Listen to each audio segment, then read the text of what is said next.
Ahmed Abakr has spent decades growing vegetables and grains near the River Nile in Sudan's capital. The continent's longest river is essential for millions of people.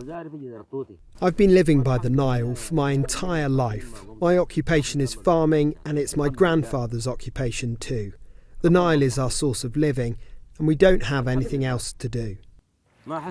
Global warming and misuse by humans now jeopardize the future of the world's second longest river. The flow of the Nile has fallen from 3,000 cubic meters per second to 2,830 in the past 5 decades. As this drop impacts people like the 85-year-old farmer, water experts warn the Nile is under threat. I don't know the reason for it, but agriculture now is not like before. Water levels are changing every year, which impacts my crops. It takes longer time, and I use plumbing in order to irrigate the crops, which also needs gasoline, and it's an added cost to my crops.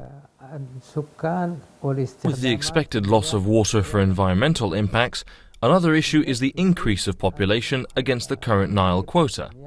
That means an overuse of Nile water and an increase of misuse are expected, which threatens the future of this river.